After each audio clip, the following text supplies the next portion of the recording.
Did you scream? I bet you did. You sorry sack of sawdust.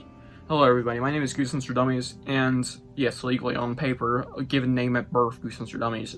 Today we're reviewing Don't Scream, the 5th book in the Hall of Horror series.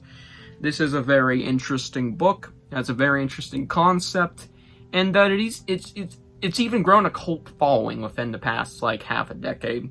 Which is pretty cool to see for a Goosebumps book, especially one from Hall of Horrors, like the most under-talked about Goosebumps series. So, yeah, pretty excited to talk about this one, so let's dive right in. And now for the blurb. Better scream your calls! Exclamation point. I should have screamed that.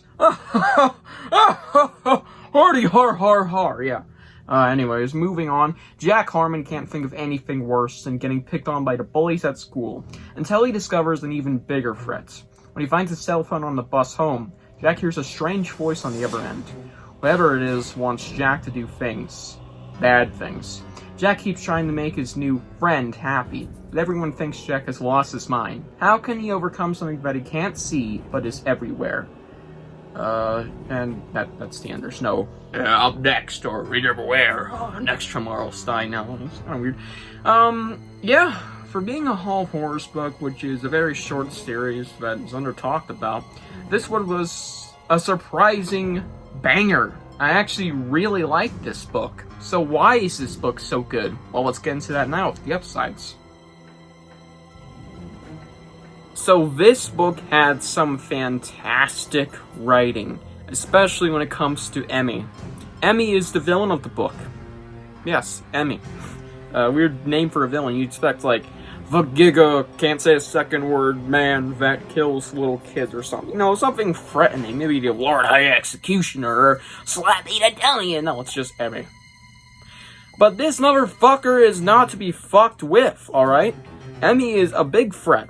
She is insane. She is a nutcase. She is creepy, even. She's actually terrifying.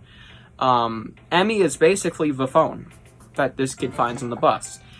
She is basically living AI gone rogue, and she is just insane. She does some crazy stuff in this book, which leads me to my next upside. This book is very scary. Very scary. This book has a lot of very intense scenes thanks to Emmy. And especially the one on the cover, for example. That scene was crazy, where Emmy may or may not follow this kid to a potential store, but may or may not have some electrical equipment everywhere. And Emmy is able to hurt this kid. Yes, a phone is able to hurt the kid.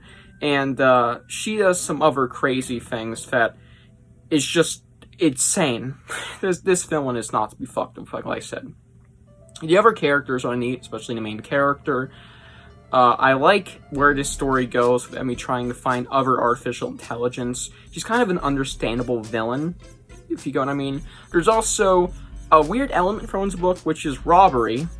And I think what is done with that, multiple times actually, is really cool. This kid has to steal stuff from the school, steal stuff from his bully, and steal stuff from his neighbors. He breaks into a house, is what I'm getting to. It is crazy where this book goes, and the limits it even pushes. Kids' books usually are like, okay, so it teaches you a good lesson at the end of the day, and some Goosebumps books do that, like The Haunted Mask. Only this one is throwing crazy elements in there, like robbing houses, like... It's not teaching kids to do it. It explicitly says that that's a bad thing. Like, the main character's completely against it all. It's just really freaking weird to see that in a kid's book, and I really like it. It's like gore or extreme disgustingness, like in Headless Halloween. It's shocking to see in a kid's book, but I love it for that. It's pushing limits. Don't Scream does a lot of crazy stuff. I think it has a solid story about artificial intelligence gone rogue, which is one of those weird Goosebumps tropes that you rarely find. It's not a trope, it's just a rare one. Rare theme, even, that you see in other books like, minor spoiler, Frankenstein's Dog. It's a little bit of that, and obviously it's Alive is Life. Just look at the cover of that book. Yeah, this one does it well. Villain's great, characters are neat, especially the main, and it pushes a lot of limits and boundaries, and it just has a really good story in it all. Big fan of this story, book, whatever. And it has one small issue at the end of the day. but it's not going to affect the score too much, but it will affect the score, unlike some cases where I don't even bother to affect the score because how small the issue is. This issue is big, so let's move on to that. The ending was abysmal. They completely fumbled the bag in that ending. No, not completely. It's just a big fucking fumble, alright? It's like a pile of shysta landing in the toilet. It's like this whole book, you're taking a nice shit, alright? Okay, bad metaphor, but we're going with it. Taking a nice shit the whole book. And then guess what? You're pushing real hard, it's like, come on. And it's just like that's it. That's the ending. 10 out of 10 metaphor. You get my point. It was not a very satisfying ending. Basically, we can talk spoilers. This kid's bully may or may not get trapped in the phone. Well, you don't like this kid's bully. It's kind of dumb. And it basically results in, hey, this kid's been tortured the whole book. Why not torture him some more? Which is very unsatisfying because the whole book was about getting Emmy out of his life. Then she's just fucking replaced with his bully, which is already almost just as bad. Not very fun. Not a great, satisfying ending. But that is my only real issue with the book. Let's move on to my rating. And my rating is going to be a 9.5 out of 10. That ending bothers me a lot. There are some endings that I can get by, like, Egg Monsters from Mars, my favorite book of all time, where it's like, yeah, it's terrible, but it's like, I can laugh about it. This one is just like,